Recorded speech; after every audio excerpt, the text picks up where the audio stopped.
studios in Johnston proper. You are live from the path.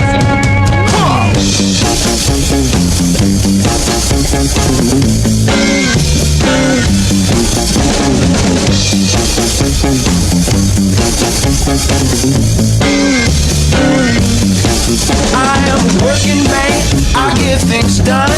Work for the Holy Ghost, work for the And you're listening to Live from the Path, going to be from the Pathway Studios here in Johnston proper. I don't know. You know, I have to keep like a hard mute on you jokers. Hey, We're trying to start a quasi-legitimate program around here. that explains why you didn't hear any of the things I said before you took me off mute. I didn't take them in at all. All right, you're listening to Live from the Path. Just to sum it up, I was asking to be taken off mute. Well, but that's ironic and unfortunate for you. Yeah. Here's what we got going on the program this evening. First of all, a man I like to call Complaint Line McCormick is in the studio.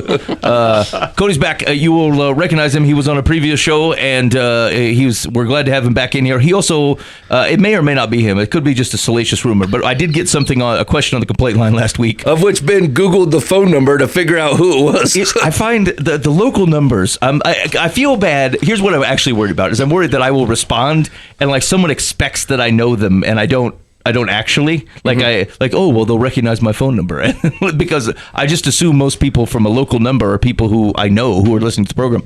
And so What an arrogant thought. Yeah. Anyone within 15 counties believes that I should know them. They shall know me.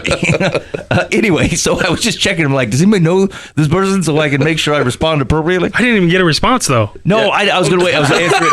Do it live. I was going to answer it today. Okay. I'll answer it today. Just so you know, if you write into the complaint line, Ben's going to PI and figure out who you are to know whether he's going to answer it or not. No, I will definitely answer. You didn't even answer Cody. I was going to do it tonight.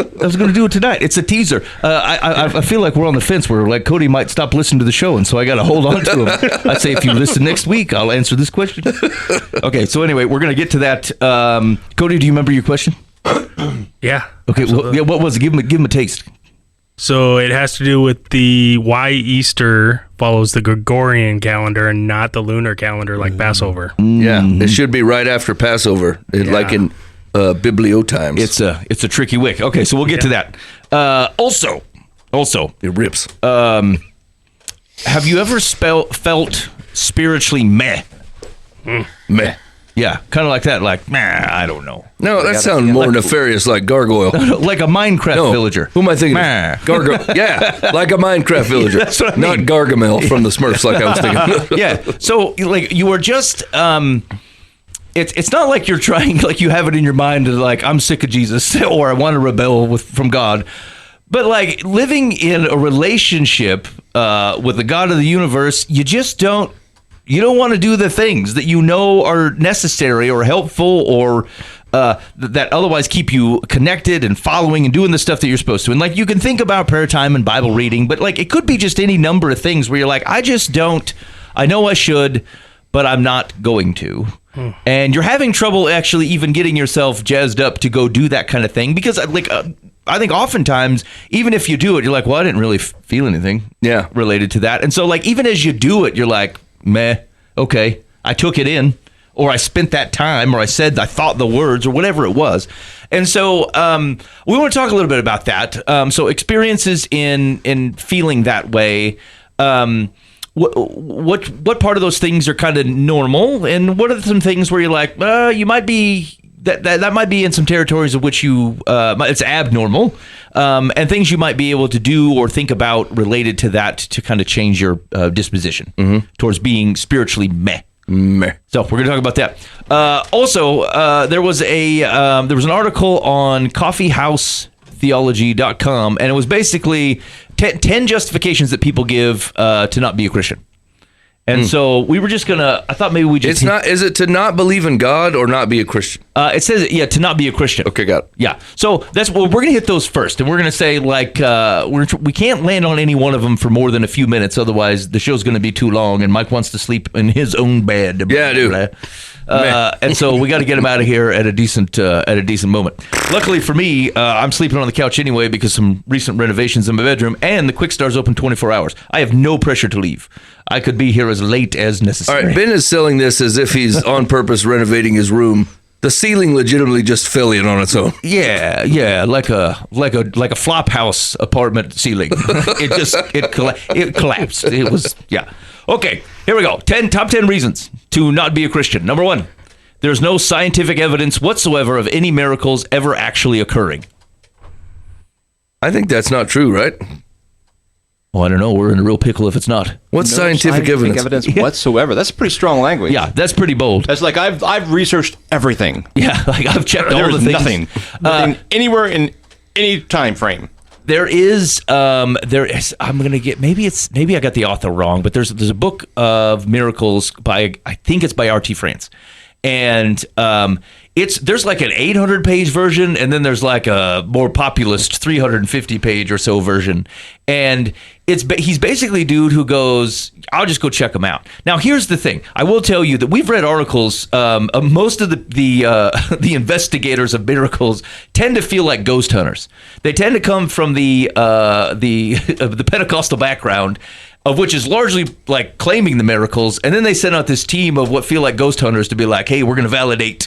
You remember that article like 4 or 5 months ago where the guy opened the website like regrowthetoes.com? Do you guys remember that? Oh yeah. It was at James River Church who this week I think like disassociated from the Assemblies of God denomination, but like.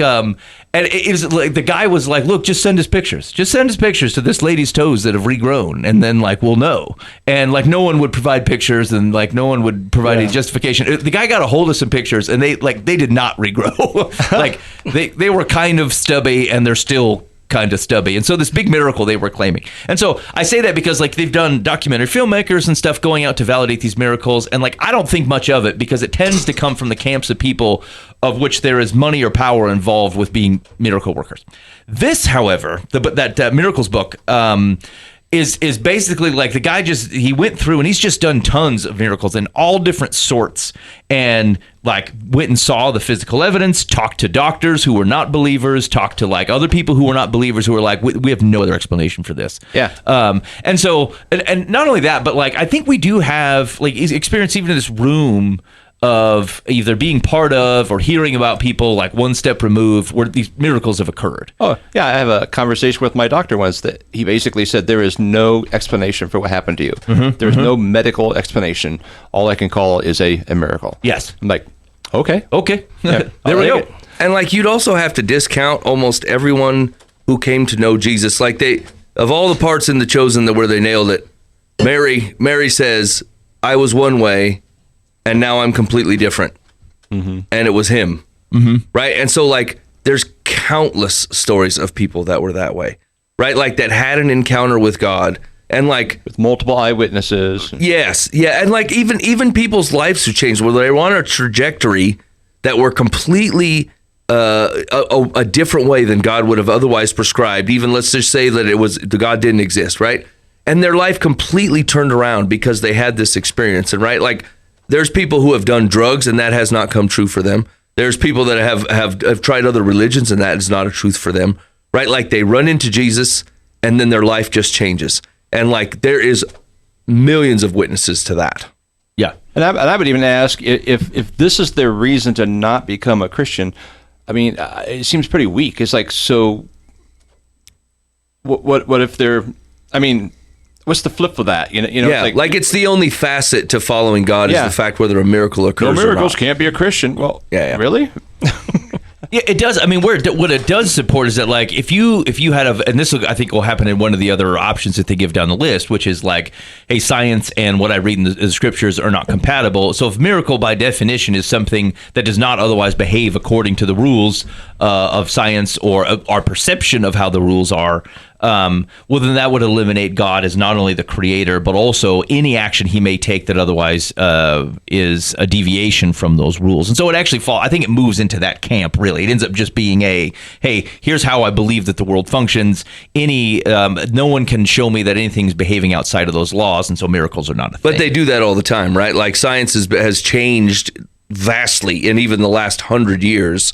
Of how they believe that the world works or what it does. And so like where science gets the option to be able to disagree with itself and then change a new tact, God's truths have held forever. and he does not change. Yes, yeah. Good science does modify. We learn more, we see the world differently, we validate that, hey, things are not quite as we expected them to be. It's part of frankly, outside of the creation, it's why the Earth keeps getting older and older from a scientific perspective, because the more they learn, they're like, well, that couldn't possibly work out in such a small amount of time, and so it goes from, they keep adding a billion years here and there because how the world is presenting itself, their previous explanations don't fit. Now, we would say it's just a creator, you can't continue to exponentially make the world older.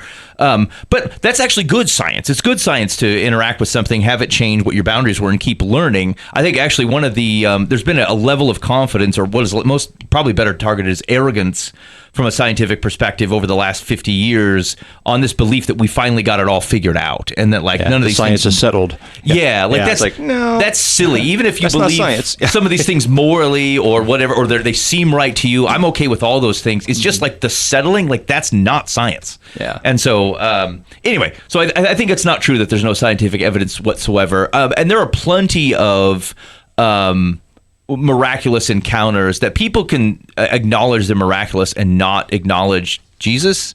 But to act like there's no miraculous things is just foolish. I think that's just silly. Number 2, the Jesus story is just an accumulation of myths of legendary people all rolled into one uber nice guy. That's not even an accurate rendering of the scriptures. I don't know that you could look at Jesus' whole life and go, well, that's a nice cat. Yeah. He's a vandalizer.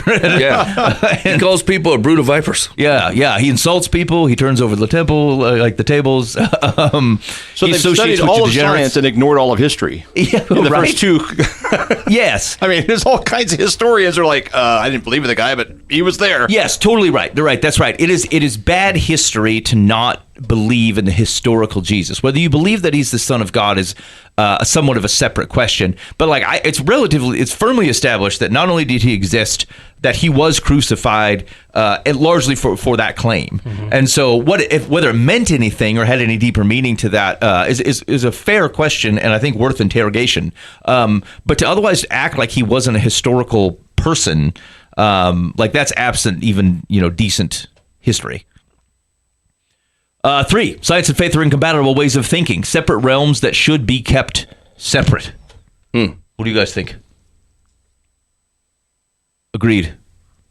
I think this had to have been written by a 3rd grader.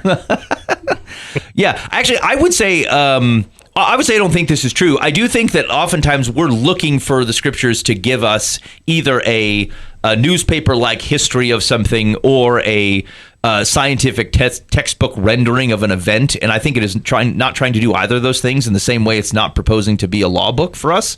And so I think we do have to be cautious on overstating places where Scripture is pointing to a truth, but it may not be, not that there are different versions of truth, but there are different aspects of it. And so it was kind of like I was reading, it was either a psalm lately or maybe it's something I want to get to later on, which is on David's claims in 2 Samuel 22, where he's like, I've been righteous all my days. And no, but he's like, God thundered from the sky and his shadow covered the trees and brought the lightning and all this business. And you're like, that didn't happen. It was not a physical thing that occurred. It's just in his life, there was no evidence or even other speculation anywhere else that some event occurred where God's shadowed foot came to the ground and things died or things like this.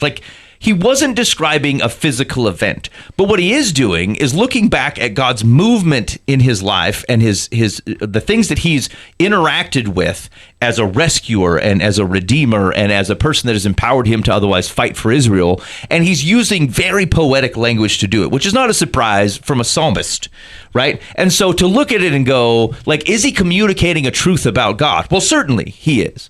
Do I require, from a biblical perspective, that at some point God's stanky leg made its way down to the earth? Send the stanky leg. No, it's not required, and it's a misreading the scriptures to propose that it had to be an event that happened, which I get is difficult, because then you have to read the whole things and you're like, well, this maybe wasn't an event and this was an event, and it complicates how we read the scriptures. I get that, which means you got to be even more careful. But it does overprescribe sometimes the basis of which we're claiming a scientific reality from scripture. I just would be I'd double check we're not having a conversation that is communicating a truth, but it doesn't have to be a physical reality. Yeah, I think we generally like to say that like science is the attempt to try to figure out how God did something, right? Or how God created a thing to work. And like, once again, like we get the freedom to go, oh, we misunderstood that a little bit. This is more likely the thing. Except for like when an arrogance creeps in there and goes, well, we're going to take out the fact that God was involved. And now you're trying to explain something and saying there's no chance God was involved in it. And yes, you're going to continually get that wrong. Yeah.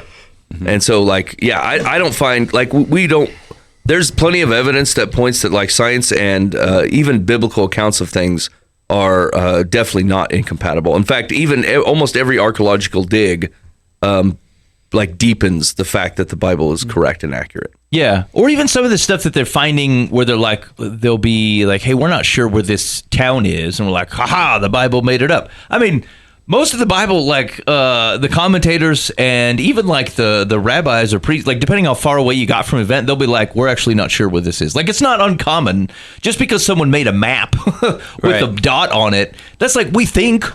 Like, yeah, that's true. You don't think about that, but like it's Fred's map.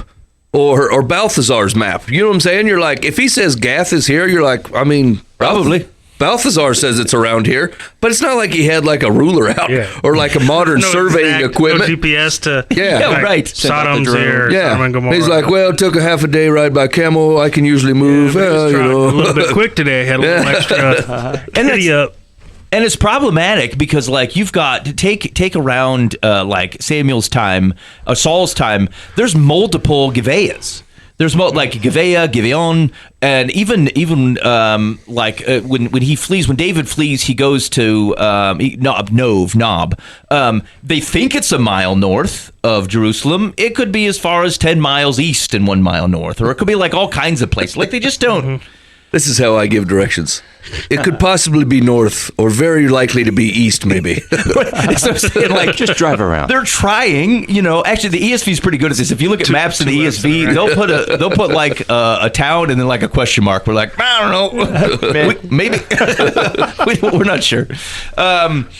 Okay, they're on a one-track mind here. Number 4, the history of science is the story of one religious superstition after another being eradicated by reason and logic.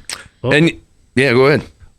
Just one more time. Reason and logic. Reason, right? yeah. Okay. Yeah, exactly. Which like it sets the playing field of the chess game and says like there can be no miracle because there's a predictable way of something working. And so if you in the presumption that miracles cannot happen, then it becomes then you start dismissing things that otherwise fit that assertion. But if that's not a proper assertion, then the whole game opens back up again. Yeah. And so, go ahead. As a former non-believer, right? If you're looking for reasons for it not to be true, right? For all of those things, as somebody that's not a Christian, you're going to find them all. Oh, totally. Yeah. Right? Yeah. You're going to pick it apart. You're going to find it. But I can tell you, as a Christian, like they are true, right? Those things that I would tell people, that's not true. Right, right. You're reading that wrong, or you just you got the book that you're reading, right? Yep. Yeah. Well, for science to not even allow one of the variables, right? It's not legitimate science. It's like, no, we just decided that's not true. It's like, well, that needs to be included in, as you're studying things out, as you're figuring stuff out. Yeah. Yeah, because like if just pick anything, pick Jesus bringing his friend back from the dead. Like logically, that cannot happen. Mm-hmm. And so if you immediately say, look, everything but bows to this human understanding of the philosophy of logic, then that story is tacitly untrue. But you're coming at it from the wrong angle. You have to come with the angle of, is that story true? And then now how do I understand it? Either it becomes logically true that people just come back from the dead, or you have an interactor who is able to do things outside of the realms of which our human capacity has come to terms with.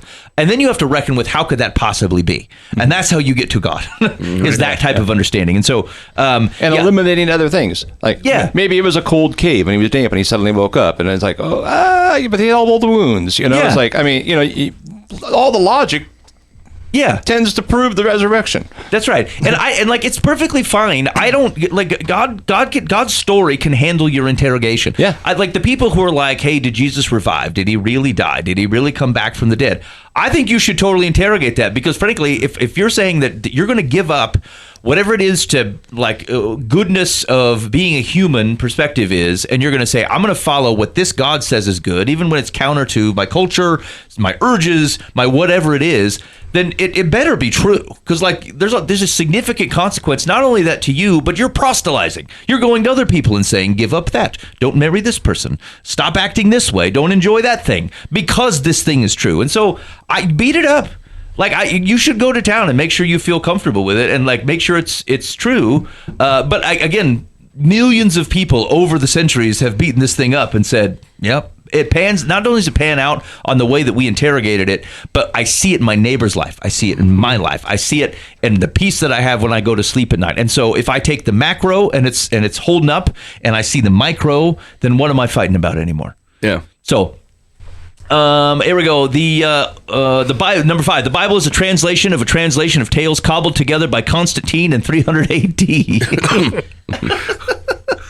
Okay. I don't know why this one's not true, but I also arrogantly laugh at the ridiculous claims. Okay, so here's the thing. Is it a translation of a translation? Yeah. Your version, probably, unless you're reading either translation 1, you got yourself the Vulgate, or you're reading in some sort of modern language, then yeah, it's a translation of a translation. But like if you read Aristotle, you're reading a translation. And so, like, what other historical documents are you like, no, this didn't happen at all because somebody had to take the words from one language and move it into another? Right. Like, if you want to beat up, like, am I cautious about how things get translated? Like, couldn't humans take a concept and have a hard time translating that concept into another language? Yeah. I actually will tell you that the more you dig into that, the more you recognize it's an art, not a science, but it's beautiful nonetheless. Like humans trying to find the words. Like, how dare we even have words that try to communicate some of these things that are going on? This is why Paul is so dense. Paul is saying crap, and you're like, these combination of words together, I don't know. I don't understand what you're trying to say in this type of thing. And so language itself is difficult. So, like, yes, it's a translation of a translation. It's just, do we have any reason to believe our translations are untrustworthy? No. We don't. Again, just as opposed to thinking it could be, so I believe that it is. Just like beat it up for a while. Go check and see. Like when we look at the Masoretic text, which is most of your Hebrew Bible, the Old Testaments are predominantly based upon texts that the Masoretes had logged from Hebrew. When they found the Dead Sea Scrolls, there's about a 12 or 1300 year difference or something like that between those two. I can't remember. Like Isaiah's like dead on. It's like 12, you got a century that goes by and we're talking about the exact same text.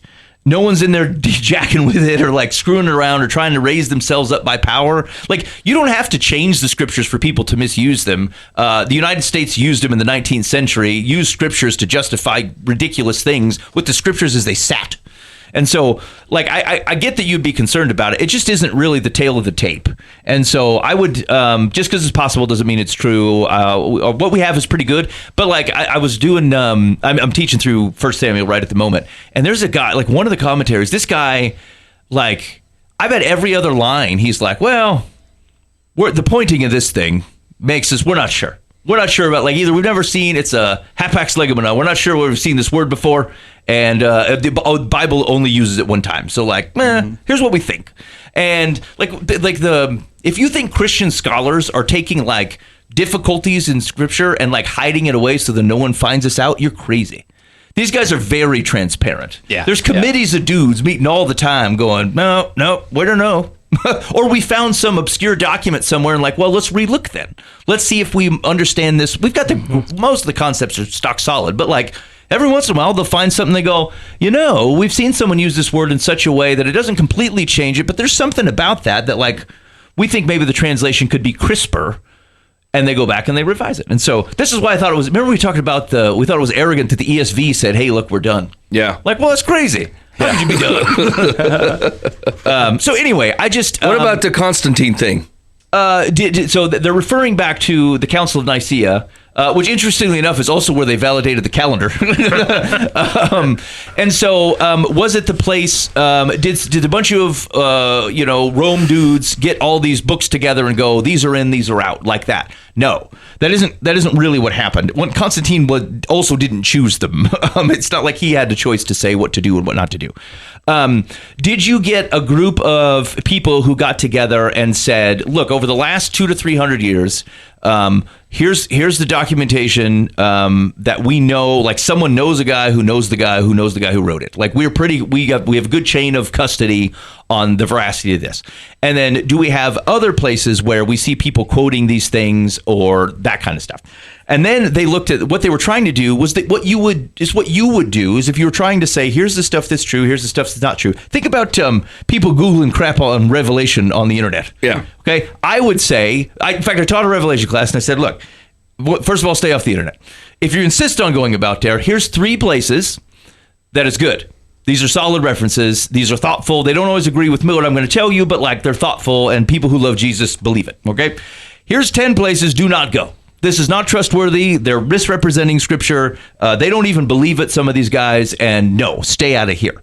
Okay. Does something like that happen at the Council of Nicaea? Kind of, although almost everybody comes in with this set of, like, they agree anyway. They're mostly going, yes, do we agree? They're like affirming with each other that everyone's been functioning for the last 250 years around this particular set of writings. Does everybody agree with that? We kind of want to draw a line in the sand so we're not chasing this thing so that new stuff doesn't pop up. Because you could get into the 5th century and then someone's like, well, it's the 4th epistle of James. And they're like, well, hot dang. Now we got to get everybody back together and reevaluate the thing. And so that's kind of what happened. And James has been dead for 300 years. Yeah. Could you find something? Yes, you could, I guess. Like, is there a 3rd volume to Luke Acts? I think there probably is. I actually think Luke probably wrote Luke Acts and something else because Acts stops in a spot where you're like, hey, it feels like there could be more, right? And so, like, he's setting up the trilogy. And so, could we find that somewhere? I don't know. We might. But this is folks going, look, let's just make sure it's clear that at this moment, we said these are the things we trust. Anything outside of this, we can't vouch for. And so does that happen? Yeah, of course it does, because that's what I would do. Here's a good resources, here are not good resources. And so... Yeah, I think you have to do that because the farther you get away from that historical... accurate, right? Yep. Representation of the people that were there, the farther you get away from it, the more you get lost, right? In some of the stuff. So yeah, that's right. And I don't begrudge, like, if we think about stuff that's in the Catholic Bible, you got 1st and 2nd Maccabees and Tobit and like some of that intertestamental literature, like I wouldn't tell you not to read it. Some of it's interesting history. Some of it will tell you true things about God, just like you could have a conversation with the dude on the street and he may tell you true things about God. Would I lean on it for driving my theology? I would not. I wouldn't do that because I just don't know where it came from. But it's the same reason I wouldn't lean on like Nathaniel's random thoughts on theology. He might be right, but if we're trying to get everybody in the world to like believe a thing, you got to draw it somewhere. And so they came up with good boundaries and they said, here we go. Yeah, this is what we got. So I find it completely reasonable. This gets poked at a lot, and I'm like, I don't understand it. Like, it's what you would do. All right, St. Paul, number 6. St. Paul invented Christianity by making a nice rabbi named Jesus into a god. It's really awkward for the Christians who introduced him to Jesus. Yeah, weird. Yeah. That's wild. Wait, I haven't invented it yet, guys. Yeah. Hold on. I know you're calling him Larry, but we're going to reframe this thing. The thing is, if you're going to be against something, you should probably understand it. Do you know what I'm saying? Like, this one's baseless. This one doesn't even, like, no one even believes even the basic timeline. Yeah. You didn't read well. Like, it implies that the Gospels have no impression that Jesus is who he says he is. And the thing is all of Christianity is functioning off these Gospels. Yeah. And so, like we believe the Gospels to be true. And so the fact that you're like, hey, this guy made this up, like the evidence you're getting is from the Bible, right? Because you don't know about Paul outside the Bible, nor do you know about Jesus outside the Bible, except for historical accounts by like Josephus and some other stuff, right?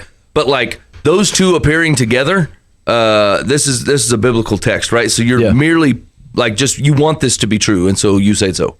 I always find this super weird. There's a dude we had on the show. It'd been like the first year we were doing shows.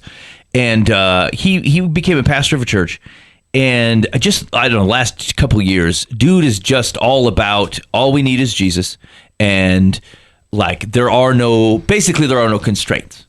Like all this theology that people have been put on you, and all these laws and guidances and behavior, like Jesus just loves you. And I'm like, where did you meet this Jesus from? Because for the same scripture of which you are pulling out, hey, this Jesus exists and he loves you, you're tossing all kinds of it out. So like, why, like effectively you've created your own scripture.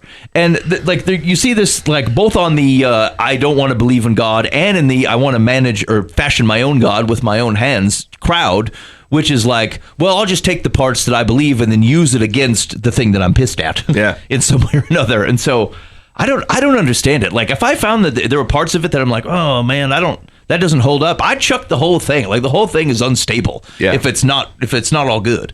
Yeah. All right. Number 7, evolution disproves God. Again, you've kind of mixed you've mixed things in here.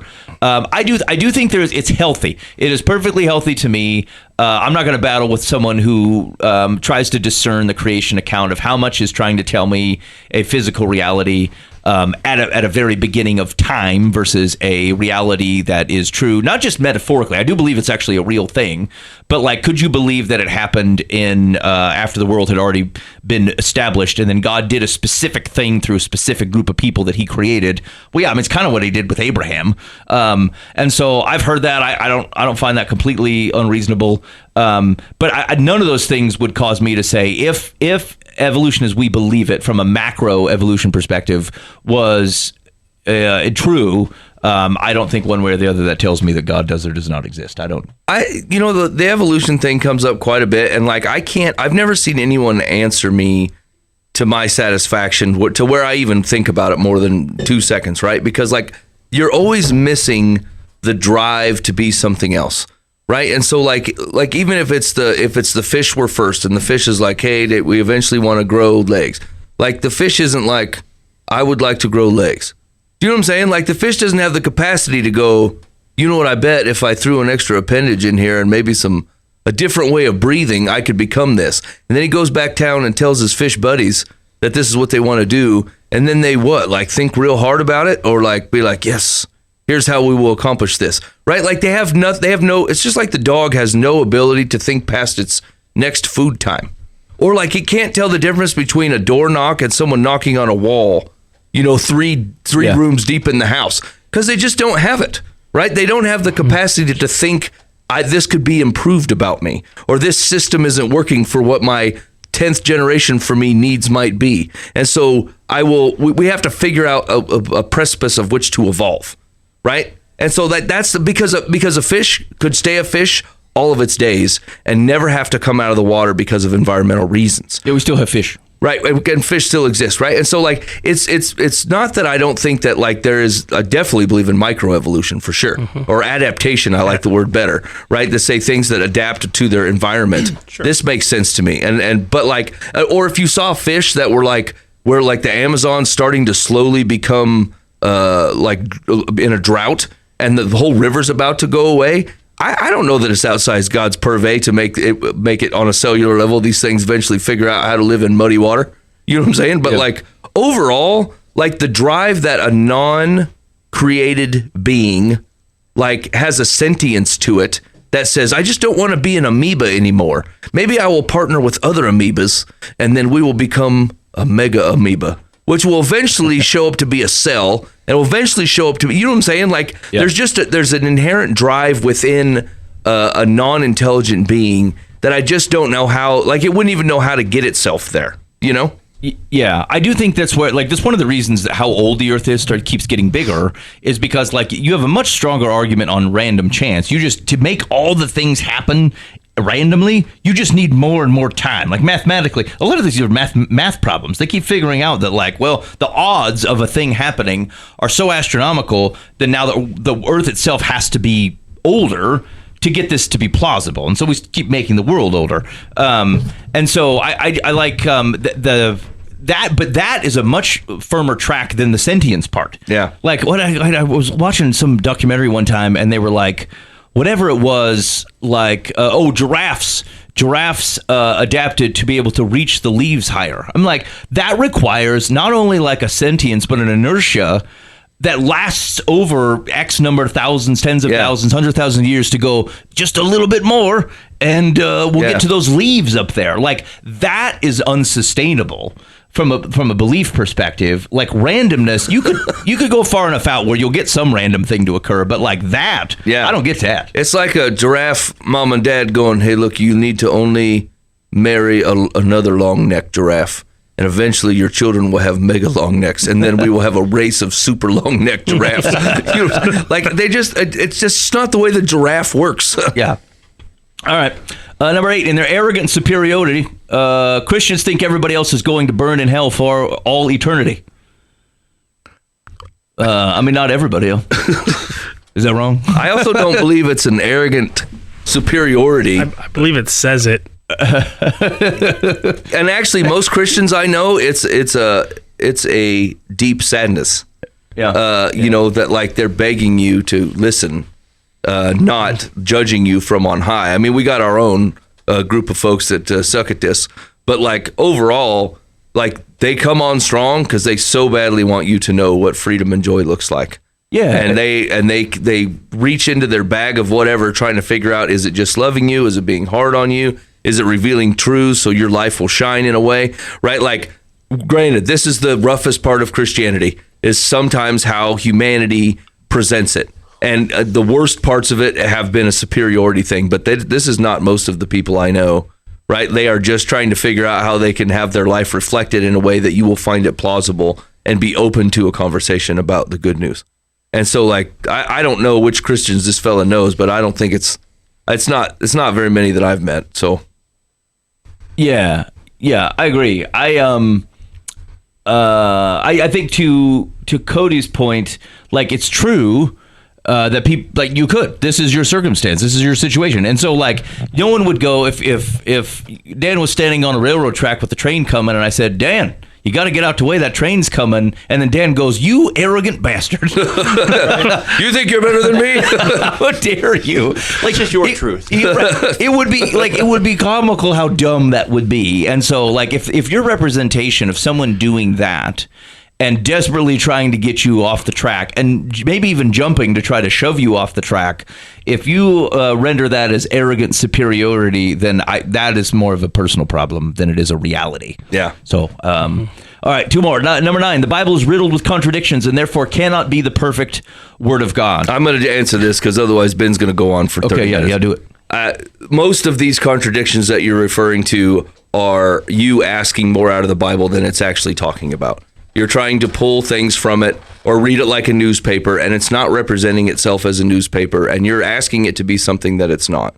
And so, like, there are parts of the Bible that are to be taken literally. There are also way more parts of the Bible that are to be taken poetically or prophetically, or maybe putting in metaphors in a way that allows a very spiritual and hard to understand thing in a more of a thing that a humanity can pick up on and maybe use as some kind of foundation. So overall, there are a couple contradictions here and there that I think, as we would probably agree, are worth knowing and worth sussing out. There could be just 2 different perspectives from 2 different writers. One guy was behind a tree, one guy was not behind a tree and missed that third guy. You know what I'm saying? Like, crap like that, that's completely reasonable. But overall, most of the contradictions that you're going to point to tend to be not literal representations of what's going on, but more metaphorical or, broader understanding things of what's going on. And they're not purporting to be a crime reporter or a lawyer of any kind. And so you're asking it to defend a case that it had no intention of building. Yeah. Question number 10. Okay. More people have been killed in the name of religion than any other cause in the history of the world. Sir, you spelled communism wrong. You did not use the correct letters to spell the word communism when you said religion. I have plenty of. That is the reality. More people have died under communist authoritarian regimes, far more than religious wars. However, is it true that religious wars have caused a significant, like a major amounts of death into the world? Yes. Is that wrong? Yes, it is. Yeah. Yeah, it is. And so, but just because people are willing, it's also a very second grader way of thinking about the world. Like, just because some people have fought over it doesn't mean the idea itself is wrong. Like, that's silly. And as a matter of fact, it's a blindness that I think very much risks allowing the pervasiveness of evil to have its way into the world. It's been one of the strong moral questions around certain political movements, if you do not believe that people and their motives can be evil, and that you're dealing with reasonable parties who are always after the general human good, like, you're walking around blind. And so some things need to be fought for. The extent of which I think you should wrestle with that. The level of Christians and pacifism and how we change the world. I think you should wrestle with that. But I think it is very elementary to act like the presence of fighting or war is implicitly mean that the thing is a wrong idea or evil. Yeah, and generally, like, to be honest, the ones I'm sure are your major examples were also tied up politically with some other things, right? I don't know that they were directly like, I can't believe that you would do this, I will kill you because of that, right? Like, a lot of those things were tied up in land ownership and group domination, right? Not like overall, when Jesus wanted to change the world, he sacrificed. That's the way he did it. He surrendered, right? Yeah. And so, like Ben is saying, like, that doesn't mean no war's ever going to be fought ever. But overall, like, some of the examples you're going to pick out, I would probably say this is not folks that their only aspect was to spread the good news throughout the world. Yeah. I would also say this actually isn't a compelling reason to not believe in God. You may not like him. Like it could be, like, let's say you don't like some of the violence in the Old Testament, or you think the Crusades are a reflection of people who were accurately. It's a great point. Like, I don't like Chairman Mao, but I'm not like he never existed. You know what I'm saying? Like, I don't like him. The point is that, like, you could say, like, this is not true, but, like, if it were true that Yahweh directed wars and violence, that doesn't mean Yahweh doesn't exist. Like, so even if this was consistent with God's character, this is not a good reason to say that God does not exist, or even that you shouldn't follow him. You just have a disagreement with his moral character. And so I don't. I think you have to wrestle with God's moral character, and I don't think this is a good reflection of that. But I'm just saying that, like, on the basis that, like, well, God is purported and his people are purported to do something that I disagree with, thus I should not be a Christian, or I don't believe God exists. Well, I mean, that's the justification a lot of people are having. Yeah. God does not support my relationship or my interaction with people in this way, or the implications of, or I don't want to give this thing or that thing up. And so they're like, well, then I don't believe in him. I don't want to follow him because I don't agree with him, or he doesn't exist. Well, like, it may not be wars, but it's the same justification. And so none of those tell you actually whether God is real. They just tell me that whether he's real or not, you disagree with him, which is not a very good standing. Like, I'd probably figure out whether he's real or not before I just decided I disagree with him, and that's a reason I'm not going to follow. Yeah. All right, you're listening to Live from the Path. I don't know. Maybe if we got some of those right or wrong, let me know. Hit us up on the Live from the Path complaint line, 515-517-0085. Call or text. That's the Bob Eisenhower Live from the Path complaint line, 515-517-0085. And we would love to hear your, commentary. Yeah. Did we get that right? All right. Here's what we're going to do. We're going to do the question from the complaint line, from complaint line McCormick. He says, well, it could be a lady. Based upon how it's worded, it's kind of feminine. Anyway. It may have had something to do with my wife asking. Okay. Listen to Cody defend this thing. I could see what he's saying. All right. Dear Live from the Path, I don't have a ton to complain about, but my wonder is why Easter doesn't follow the same calendar as Passover, lunar versus Gregorian, wandering in Iowa. Yeah. This is a great question. Yeah. I actually don't know why this never occurred to me until he brought this up, and I thought, why don't I ever think about this? You're right. This doesn't make any sense. This is wild time. I don't know. Anybody have any? I have a thought, but does anybody have any thoughts? Do you have an answer? Because I don't want a thought. It's one of those things I've studied 100 times, and I think, oh yeah, then I go away and I forget. It's about the equinox and blah blah blah, and I don't know. Yeah. So I think the basic answer is it was done by two different people with two different aims, right? Like, the Jews established the Passover calendar, and it's based upon their it's based upon their calendar and seasons and stuff like that. That they were not concerned at all when Easter was dated. Right. They kind of bowed out of that conversation, and so it's the early church who's like, related to the equinox, we're going to do it here and there. And so the problem then becomes is that from the biblical narrative, and as we think about things like Pentecost and like Jesus and him going to Passover festivals, we're like, these things got to like line on up. It should be end of Passover, Black Friday, Easter Sunday, done. Yes. Yeah, but it does not work that way. You can have Easter happen before Passover, depending on how the calendars work out, based upon the seasons. And so, effectively, Mommy and Daddy got divorced, and they keep different calendars, and they set their own holidays. And so, I mean, that's the short of it.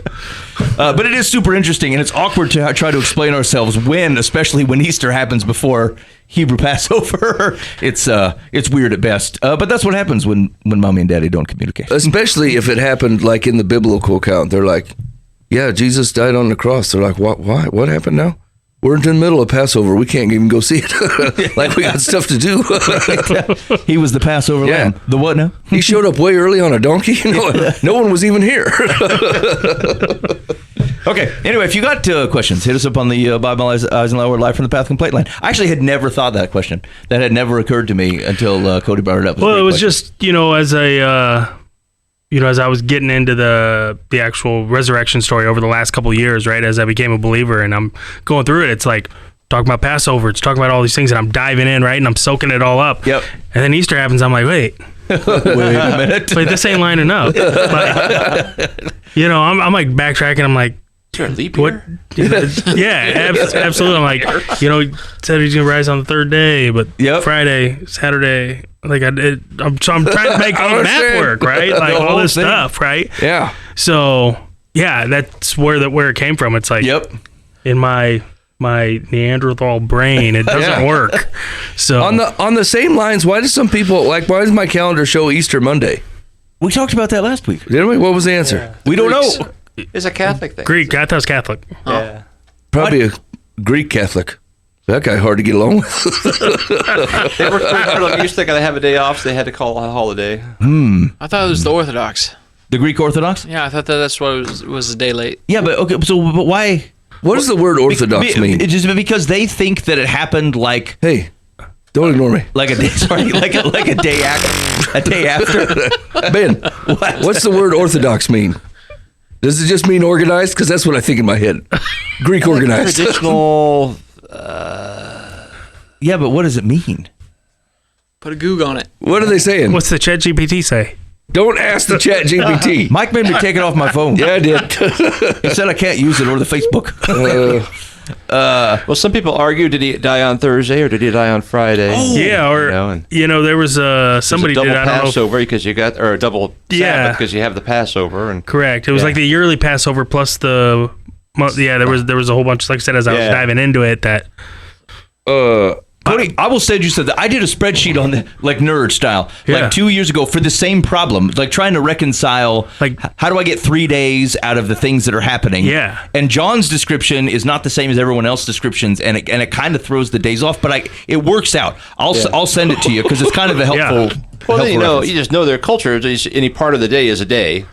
Yeah. Right. So Friday at 3 p.m. Well, that's Friday, and Saturday is all day. Then the sunrise came up on Sunday. That's the third day. So that's the tricky spot. It's like technically Friday evening is Saturday. Like their day starts in the evening. Yeah. And so was it Thursday because it was the so that's where they debate a little bit. Yeah, because it's when sundown or sunset. Yes. So okay, listen to me. That's right. Which is why we can get to the third day because I believe it says at dawn they went to the tomb and it was already open. So that means that. Yeah, I always thought we were 2 days in. Yeah. Maybe even a day and a half, the way that I was doing by Bible math. Yeah. That's okay, hold on. I want you to keep this in mind next time you run into somebody who claims to be Orthodox of any way. This is the Greek word, comes from two Greek words. Orthos meaning straight or right, and doxa meaning opinion. So the word Orthodox pretty much means I'm of the right opinion. It's established, long-term, traditional... Well, that's your rendering, Dan, but I'm very Orthodox in my beliefs. Yes. Orthodox means I'm right. Boy, I like that. Who are you? I am not Orthodox. Well, I'm going to be listening to you then. I mean, you have to at least believe your opinion's right. This is a bold stance. Yeah. You know what I'm saying? Like, I'm an Orthodox Christian. That means my opinions are correct. Yeah, I'm a Christian of the right opinion. Well, all the offshoot little branches, they're not real. We're the legit church. Yeah. Is where it kind of comes. Yeah. Do you know what I'm saying? This is not an olive branch kind of thing. Yeah, no. This is no wonder we're getting nailed on superiority problems, right? The Orthodox Church basically says, I'm right, everybody else is wrong. These churches have they went down the wrong path trying to name themselves. You're getting like the first, second, third Park Avenue Baptist Church or whatever. By now I should have seen we are the super genuine Orthodox Christian church. Like, they built off the wrong superlative. Are there any Reformed Orthodox churches? Because that would be hilarious. We are the genuine, but changed, but genuine right. We were of the wrong opinion before, and now we are of the right opinion. Repentant Orthodox. All right, you're listening live from the path. Mike, what do you want to do here? We're 50 minutes in. Yeah. Do you think like you want to go? You want to save meh, or do you want to do it? No, let's hit meh right quick. Okay. So the question is like, what do you? Was it when you have you felt spiritually meh, and what does it feel like? How does it show itself? And then why do you think you got there? And what did you do, or what have you been doing to try to get out of it? So like part of me likes to give a little bit of a pass here and say that I think it's just part of a broken humanity's walk, right? Compare this to like any exercise regimen that you've started, right? Like almost all the same things are true. You know you should be doing it. You know you feel good when you do it. It does create long-term healthy things in your life. And then depending your level of capacity for doing this, you'll get to be 4 weeks, 8 weeks, 12 weeks in maybe, and then you're like, or 2 weeks in, and then go, meh. I don't want to get up anymore. I don't want to make space for this. I can see that it's good, but like, you know what's also good? Not doing this. Right. What's also good is just being and sitting and resting and not like having this constant thought that you're behind on something or, you know, like having this weight of repeatable responsibility, right? Yep. And some of that I think comes a little bit with modernity, right? With modern daily life, because like your job's not flexible in this way. There are a ton of things that you already have to do and you can't get out of, right? For most people, it's their job. Like you have to be there. And so like you have to do X. It doesn't matter what your opinion on it is. You're going to have to do the thing. So they give you money and your life will continue on. Same thing with like putting gas in the car or whatever, all the things that you can't get out of. And so it seems like it's on top of extra for betterment. And you think, I'll get back to it maybe. Maybe this is just not the right season for me to be in this exercise program, but I will be ripped one of these days. Yeah. Maybe when the kids are older. Maybe when my job's not so busy. Maybe when I don't stay up so late. All the things, right? And so part of me thinks that our following of Yahweh sometimes falls into this category. You know it's good. You know you should be doing it. You know it's true. You're not saying that you shouldn't. But you're just like, meh. I just don't. It feels like a lot of extra work. Sometimes it is very soul stirring, right? To spend time in worship and prayer and Bible reading. And sometimes it's just like, okay, you know, that happened, I guess, you know, like I can think of 10 times when I've just gone to a church and worshiped and like I bawled like a baby, you know, and then I can think of 10 other times where I went and I'm like, you know, yeah, he's a good father. I hear you. I agree. Yeah. You know what I'm saying? Like everybody's getting these other people are wound up about it. And I'm not wound up at all. You know, or like I've read Psalm 119 and had it knock me on my face and been like, yes, Lord, please imprint this on my soul so I can come back to this. And then not a month later, I read it again looking for a little bit of a uptick. And I'm like, I don't know what this meant to me at the time, right? It's not doing the same thing. Yeah. And so like, I don't know. Like, I know how we get there. Because I think the same thing's true with our exercise stuff, you know, or like any other habit or thing that we're trying to do, except for this one. This one I actually think comes to with a more, I don't want to say this is like a specific theology because I don't think I can actually point to a scripture that gives you this, right? But you're more attuned to the Holy Spirit's work when you're immersed in God's things. I don't think that God is moving less. I think that I am not seeing it as much, right? I am not looking for God to be moving. I'm not seeing the things that he's doing. his word is not being revealed in my steps, and like it feels more that way when you get separated from being in his presence. And so that seems a much higher consequence than obviously just skipping leg day. You know what I'm saying? And so right. Mostly because like, I think as you follow Jesus, you're like, not only do I want to accept this grace and forgiveness of which I've been given, but hot dang, I want to tell some other people about it. But like, if you're not, if God doesn't go with you or before you, if he's not going before you to these things and you're not able to see the things that he's doing, I don't know that you're being as effective. Like I can tell the difference even when I'm praying. When I'm close to God, I pray like a water coming out of a hose. It just comes out. Like I don't even know what I'm saying.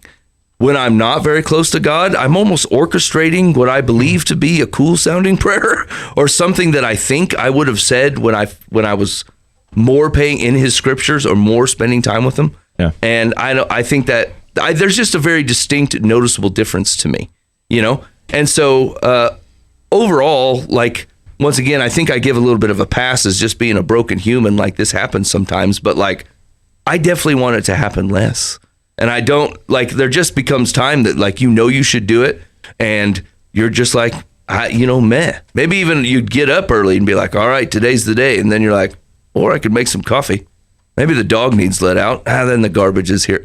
And then, it's time to go to work. I missed the whole thing. You know what I'm saying? And you're just like, well, here I am. I don't know. Is that a common occurrence, fellas? I think it's common. Would you say so, Dan? I'd say so. Like part of it's personality too. Like my personality, I'm like 95% of the time just steady with a slight incline, growth, but not like crazy. And then every once in a while I hit those peaks where I'm like, woohoo, and then you hit the valley. You're like, man, everybody hates me and I hate me too.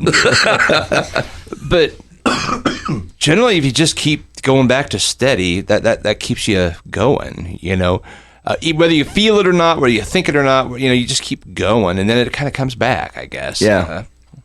I mean, I think that like what Dan is saying is 100% true. Like your feelings get a seat at the table, but they don't get to run the meeting. Yeah. And so like when you start feeling that, like, once again, like I think the draw sometimes is like, I feel so disconnected from God. And like, I think that's actually probably a healthy feeling, right? Like, what it feels like to walk next to the Father and what it doesn't. And so this is where feelings get to be, they're not always untrustworthy, right? They could be very good indications that like, I only feel this way if I've not been spending time with God. And I'm not saying that it's got to be three chapters a day plus reading every moment holy and then 45 minutes in prayer, and otherwise you're out. God's mad. Yeah. Like that.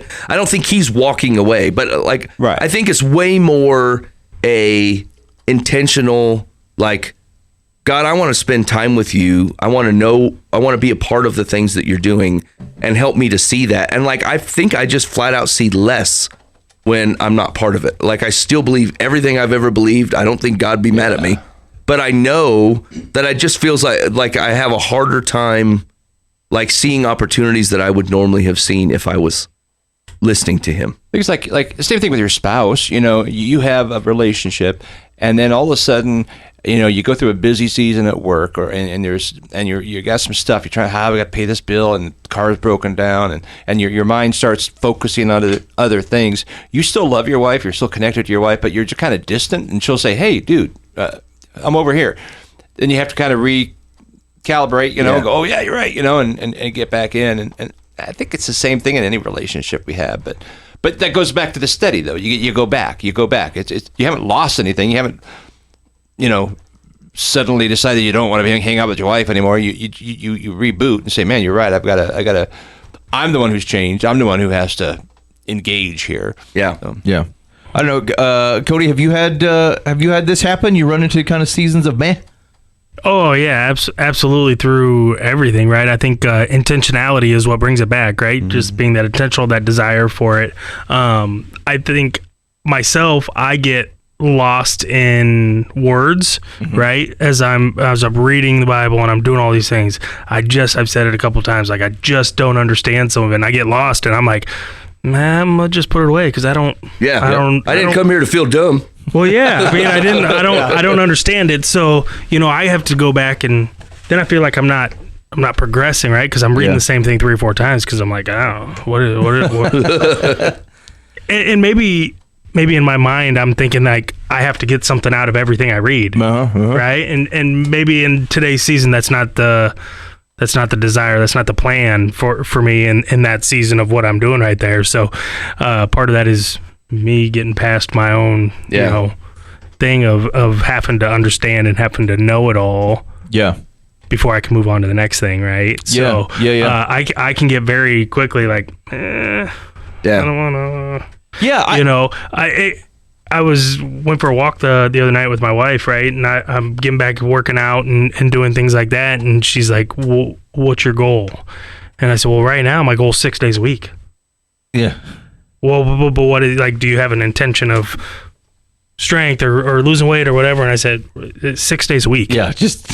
Like that intentional doing it every day. And I did that last week. And now this morning. And so all these, I said, everything else will come, it'll fall in, right? And I'll develop my plan, I'll develop all those things, but I got to get intentional with it. Yeah. And if I don't, then it falls away really quick. Yeah.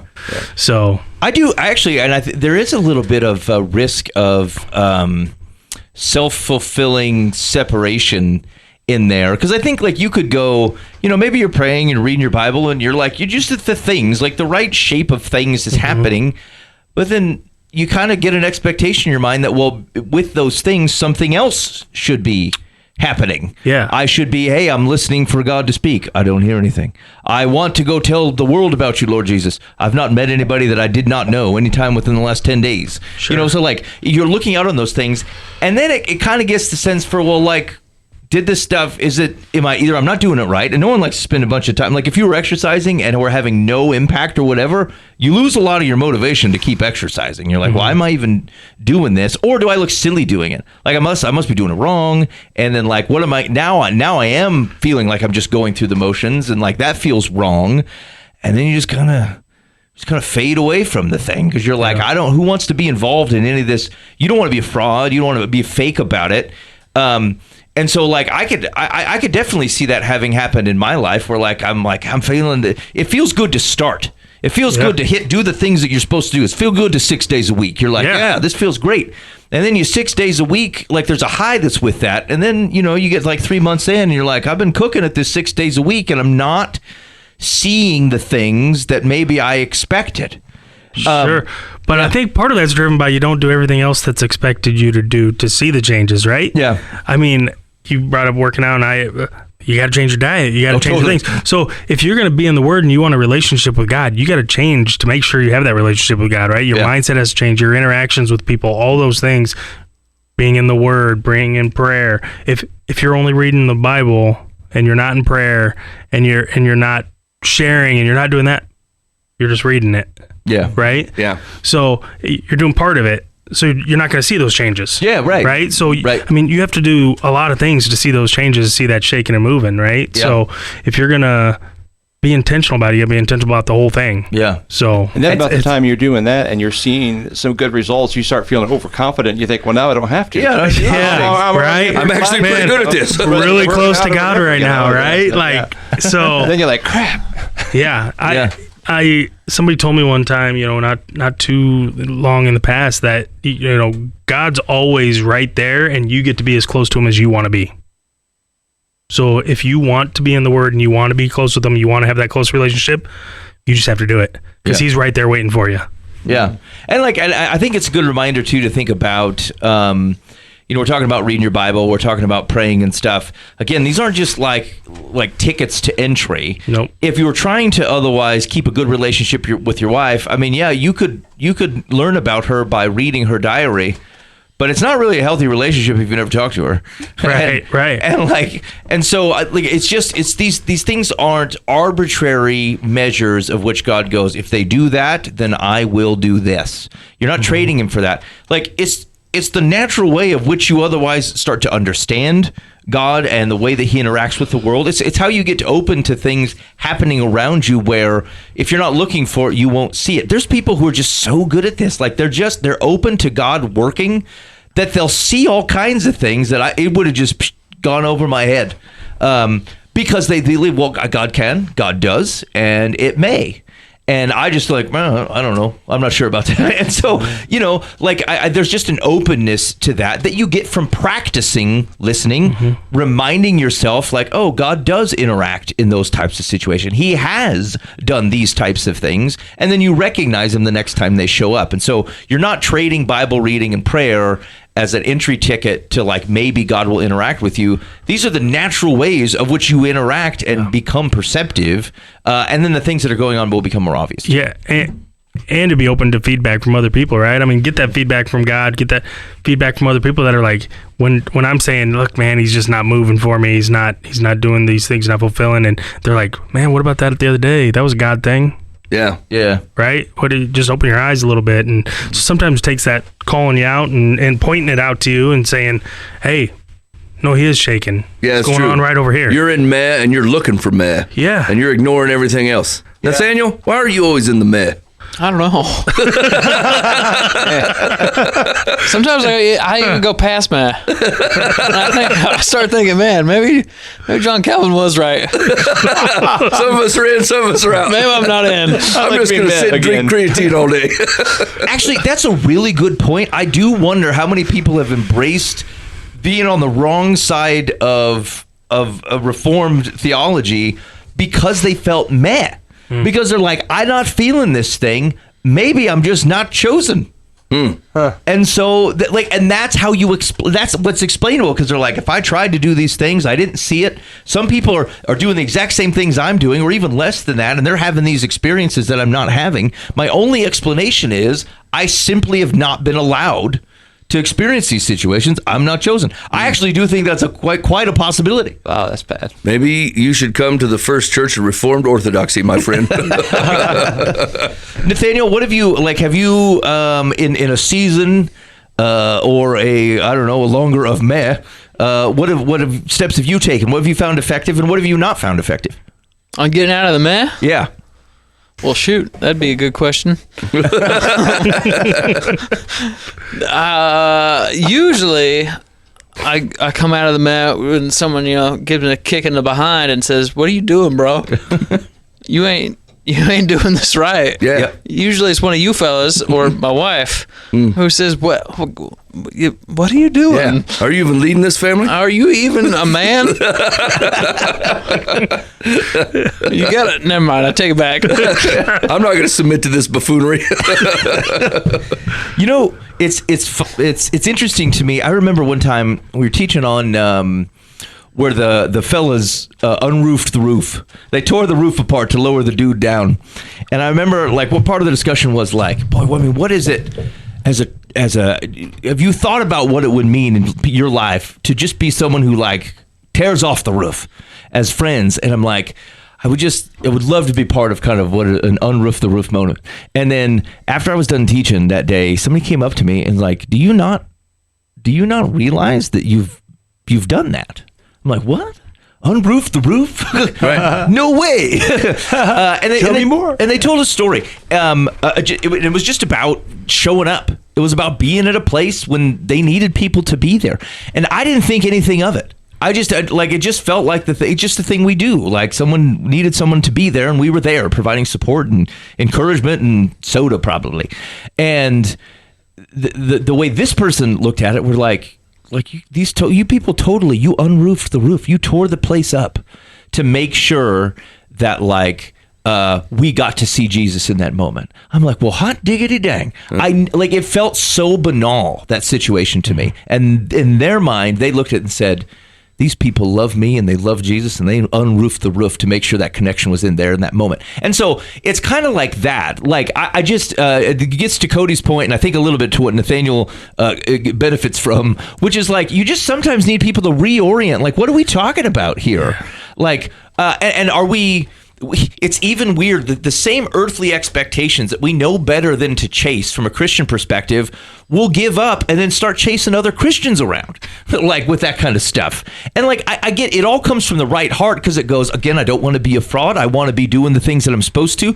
I've been doing sheep in and sheep out, and other people aren't doing that. Am I sure that I'm not being lazy and that I'm not listening to God? They're the right types of things to posture to Jesus, for sure. But sometimes we just end up chasing other people's experiences and we miss out on the stuff that God is actively doing or has been doing in our lives because we were looking for something else. And even if it was intended for good, it becomes a mistake and it becomes a distraction, and then you miss the thing that God is able to do around you. And so I think it's just we got to be careful that the first question on, hey, I'm feeling meh, I'm like, well, I don't know. Do you have anybody that can help you do a gut check as to whether you're even rendering your life correctly? Because maybe you are. Maybe you are, and it's a meh because you're not doing the things that otherwise would help you. It's a meh because what you're chasing isn't something that God has for you to chase. You just saw someone else's experience. Mm-hmm. Or maybe you just feel like, I don't know, you're not eating well, and so you feel crappy, and the meh is on 3 different places and includes your spouse relationship and Jesus. Okay, well then, get some more protein, Holmes. Like we help someone, maybe that's the right step, is like when you're feeling mad, don't feel mad on your own. Find someone you trust, help them evaluate and talk with you, pray with you, and let's figure out where that mad is coming from. And maybe you just need some encouragement, or maybe you need a contact bar. All right, David is confusing to me in 2 Samuel 22. I'll give you a week to check that out. We'll talk about that next week. Also, a reminder, next week, we've got a trio of musical guests. Oh, boy. Coming in. And so I'm excited. It's been a while since we had some musicians in the studio. And so we'll have some performances from Jeff Arendale and Dirk Von Stein, who we had in earlier in the year. And then another Ms. Triplett. I've forgotten her first name. Yeah. I've not met her. Right. And so anyway, they're all going to be on the show next week. They got a show coming up, and we're going to get them in studio before they do that show together. So I'm excited to have them in. All right, Mike, let's give some advice. Dear Life from the Path, my boyfriend and I have had a tumultuous relationship. Right now, it's good, but the issue I'm having is that his bed is super uncomfortable, and so is his couch. What? He spent a lot of money for both of them, but I am unable to sleep or get comfortable on his couch. How do I tell him he needs to replace them, or else I don't want to spend the night with him or watch movies on the couch at his house? How uncomfortable is his couch? Sounds really uncomfortable. Expensively uncomfortable. This whole conversation is uncomfortable. Yeah, I mean... Wait, was that it? That's it. Okay. No question. Okay. He bought a couch made of marble. He said this will be expensive. Well, fortunately, it's your boyfriend, so you shouldn't spend the night anyway. So there we go. That's where I was going to go. Doesn't matter if it's bed uncomfortable if you're not staying the night there. Yeah. Maybe that's the Holy Spirit. Yeah. Sin is an uncomfortable cushion, my man. Mm-hmm. Mm-hmm. Okay. This is it. Our entire advice is, look, man, you don't need to be dating this fool anyway. Doesn't matter what his couch be feeling like. Okay. I'm not saying don't date him. Okay, let's caveat. First, I'm going to set the scene. I'm going to add a couple extra details. Okay? They're both 25 years old. Yep. Mm-hmm. They both love Jesus. Okay. Yep. He invited her over to watch movies at his house. Okay. The bed is not an option, and they just want to comfortably watch The Chosen on the couch. Holding hands? And there's occasional hand holding only when the Holy Spirit has done something great in the episode. And they celebrate it together. Popcorn. Yeah. That's awkward as crap. They just look at each other and say, God is so good. And there's no blankets. Everybody is just sitting regular. There's no hanky-panky funny business. She's looking for an excuse to get rid of him. But this couch is very uncomfortable. No one can even grasp the Holy Spirit when on this couch. Have you ever sat in a piece of furniture where this is so uncomfortable? When you're in love with someone and you're dating, you could be a rock. It didn't matter. You could be sitting on a box of thumbtacks. You'd be like, I don't care. I'm with you. How many times have you like when you were in your the dating relationship and I don't know, your person that you love is done falling asleep with their head on your shoulder and you don't want to move, but it is not comfy. You're like, I don't care. Yeah, you got to pee and your arm fell asleep, but you ain't going anywhere. She needs to move on. Yeah, I mean, through the dating process, I agree with you. You said it, but from experience, I was told that a couch is not allowed to come into a marital house. Mm. So I think that might have had something to do with uncomfort, but you do put up with it during the dating phase. For sure. For sure. Okay. I don't know. I've sat in chairs where I'm like, I can't be in this thing for an hour, for a movie amount of time. No way. Hour and a half. Yeah. But here's the deal. I am of an age of which I can't sit places for very long. So I mean, in your scenario, I can't sit most places for 45 minutes. This is why I find it to be very difficult. If something were ever to happen to my wife, this is why I have zero plans for remarriage. Because if I sat down on some other woman's couch, I'm like, this couch sucks, I'm out. You know what I'm saying? Like, I've already had a lifelong love. I'm going to go home. I have a comfortable couch at my house that I love. And so, 1, I don't know where you keep the mayonnaise. 2, this couch is very uncomfortable. 3, you use Tide. I don't use Tide. Yeah. I'm out. Yeah, she's not serious about the relationship. She needs to move on. Okay. All right. Dan says if you're talking about this way about the couch, then it's the man that's the problem. Nathaniel, do you agree? Yeah. Okay. I'm with Dan. Have you, Nathaniel? You sat in a couch or a chair where you're like, I just can't do it. No, I find my buns find most things comfortable. He said, I come with the seat the Lord provides. I have conforming buns. That's true. I mean, I can sleep outside. I can fall asleep in the driver's side of a car. I can lay down uncomfortably in the back. On a picnic table one time. That's what I'm saying. Like, if I want to rest and be comfy, I can come up with something. Yeah. I sleep on the floor occasionally, just for the wackadoo of it. Hey, that actually, what Nathaniel said made me think that, like, buns of steel are very impractical. Yeah. That's not comfy. Yeah. Who would want that? Yeah. That's why I quit doing squats. I bet Schwarzenegger don't sleep for beans. Yeah. You should go to McCormick, you got to cut that down to 4 days a week. Yeah. You're heading down the wrong path, friend. Yeah. I'm only about 3 weeks in, so that's true. We haven't got to that. Hey, man, what's your goal? I exercise for comfort. Which means I will not be up tomorrow. Yeah. It's like, hey, I want you to think I look good, but I want to be very uncomfortable doing it. No, I'm out. Yeah, yuck. I'm cutting my program. Okay. Our advice is you need to dump this guy either way. 1, he's out. This is inappropriate. 2, you don't care. I mean, if this was uncomfortable, you wouldn't care because you're Netflixing and watching the Chosen. Hold on. At what point would it switch? Like, let's say you're engaged. Do you tell your betrothed? You just tell him that he can't bring it to your marital household. He said, I spent a lot of money on this bed and on this couch. We will choose a couch together, which means this as the that wife, means you have no choice. Which means I will be picking the couch and you will deal with it. And he says, I think, so if it's a deal breaker, you might as well know it now. Yeah. Yeah. Okay.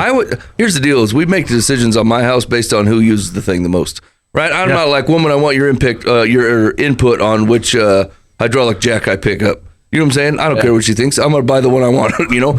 But when we come to the couch, like, they just home more often than me, so I feel like she gets to pick out the couches and go, this is comfortable to me, and I go, great. Yeah. I will make this happen. Yeah. Do you grouse about it? I don't grouse about anything. Really? You say, I love all this stuff, whatever it is. Yeah. She's like, hey, what do you think of the couches? And I say, solid pick, woman. I also happen. What if she said, what do you really think? Would you get pressed into a corner like that? Here's the deal. When sometimes I act as if I don't believe what I actually believe. You know what I'm saying? Sometimes I'm Paul and I say, why don't I do what I really want to do? And the truth is that I actually do want to love my wife well, more than I could speak about the couches. And so it doesn't matter what the actual answer is. I will say these couches are great. So if she goes, like, it's okay to Anne Frank that couch, you're going to lie about it. What's the Anne Frank mean? Blinded? No, you're going to tell. No. Is it Anne Frank blind? I don't understand. I don't know what that means to blind the couch. Why do you talk like this? Listen to me. Anne Frank told lies to otherwise protect people. Was she just the prolific liar that you came to mind? Yeah, everybody knows. Anne Frank's a liar. I don't think that's the name of the show. I don't think you're right. I probably wouldn't lie about this. There'd be no reason to lie. But I mean, I've never met anything that's actually that big of a deal to me. There's like 2 things that are a big deal to me, and I can't even tell you what they are right now. It's the mayonnaise and laundry detergent, as far as I heard. Yeah, that's true. I don't like change. Okay, all right. Let's do one more. Wait, you don't know what the secular says. Oh, shoot, sorry. Secular says, start by telling your boyfriend that you can't get a good night's sleep in his bed because the mattress is uncomfortable for you. Do the same thing after watching TV on his couch. If your back needs more support, you shouldn't regard it as a personal insult. Then invite him to your place so he won't feel rejected. Why is everybody coddling this guy? Basically like patting him on the head saying, you're a good boy. I don't care for your bed or your couch. No, your steel bed of iniquity has nothing to do with me. I guess that gets to the point, though. Is like, what point do you go, look, man, your stuff's not comfy. Hey, by the way, I don't care for this couch. I would say it to my friends. Like, where did you buy this steel beam? Why are we sitting on this? Yeah. If I went over to my friend's house to watch something, like for the Super Bowl, and I'm like, why did you? Pallet? You bought an iron girder and a pallet for furniture. I ain't sitting on none of these things. I'm gonna bring an inflatable chair. Yeah, get a new chair if I'm coming back over here. Yeah, you invited people over to this crap hole, and now you want them to sit on this board of nails? Ain't gonna happen. Yeah. Okay, here we go. Last one. Yeah. Dear life from the path. Meh. I started a new job a year and a half ago. It's in a small office. My boss and I are the only employees. I enjoy the job very much, but there's an aspect of it that has really started to wear on me. Increasingly, my boss has been asking me to take care of personal tasks for him that are unrelated to the business. I understand that he has no one else to rely on, but it shouldn't be my problem. I'm a single mom with 2 kids, and I already have enough on my plate. The final straw is when I asked for the day off to spend with my entire family, and he asked me to pick up his pets in the afternoon to save him the cost of having them boarded overnight, and then give him a ride home from the airport at 9:30 p.m. I had to leave my family gathering to do this. Part of me knows it wasn't fair of him to ask for these things. I don't want to lie and say I can't, but I don't want to seems petty. I have enough trouble running my own household without helping out with another. How do I say this without losing my job? What's the job? Unknown. Like personal assistant? 2 people. That's good what it felt like. Information here. Yeah. There's only 2 people. I'm going to add some details. It's like 2 people that work for the company or 2 people in the Let's office? say that he runs an insurance agency and you run the front office. She's the secretary. Yeah. Oh, okay. Yeah. Administrative assistant. Okay, well, so you got to separate a couple things. So if he says during the workday, if he's paying you and he wants you to take his mail to the post office or go pick up his dry cleaning, like either do it or don't do it. Like all pay is the same. Right. Like, Same what do you schedule. care? Yeah. Now, but the other things, hey, pick me up from the airport at 9:00 at night. Like this is not a job thing anymore. That's him just asking you to do it. And so if you don't want to do it, say you're not going to go do it. It's not your job. And so, like within the hours, if he's paying for your hours, I always get this. I work at a pretty large corporation, and I get this all the time where people are like, oh, I don't really want to be a burden on this person, or like, I'm not sure whether we should go ask him. I'm like, we pay these people. Like, we're sending checks every 2 weeks. And so, like, they can, like, what do you care? What do you care? You're going to work here for 40 hours this week. What does it matter to you what the 40 hours is actually doing? Like, hey, we got to redo it because it wasn't good. Yeah. That's exact. We're going to pay you. Yeah. Like, I don't know what the complaint is. But when you start wandering outside of the work hours, then you got to go, yeah, look, you're paying me. My time is yours within reason for 8 hours a day. After that, no, that's my time. I took the day off. I'm not going to pick up your pets.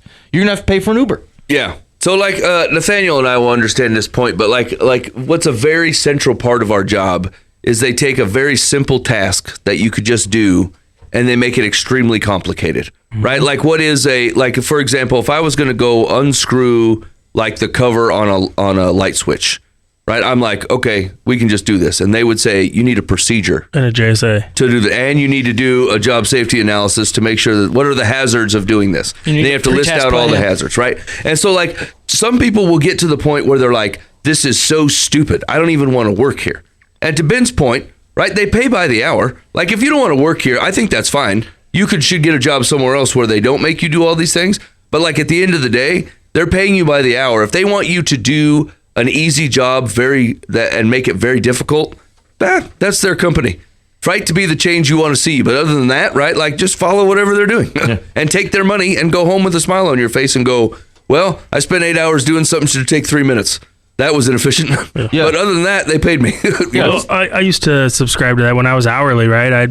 They'd say, I need you to go sweep the warehouse. And I'm like, how many times? Look, if you're going to pay me like that's, our hourly employees. I mean, I had an office that I think is about 3 inches smaller now because it's got about 800 coats of paint because when you didn't have nothing to do, you had to go paint the office. And if you didn't want to do it, that was fine. Yeah. You don't got to do it, but I'm not going to pay you for right. We're going to send you home, or you can paint the office. Yeah. Well, we painted it yesterday. Yeah, could use a fresh coat. Yeah. Good. I mean, so like to Ben's point, during work hours, just you do it. Yeah. Mm-hmm. My question would be though, if he's going to have me pick him up from the airport at 9 o'clock, are you paying her? Yeah. Like if you're going to pay her and say, hey, I need you to pick me up at 9 o'clock, it's part of your job duties, and now you're going to clock a couple hours to do it. Yeah. it's probably a different conversation. Yes. And this is where a salary count conversation starts to look a little different too, right? Yeah, for sure. I mean, and how big the salary is.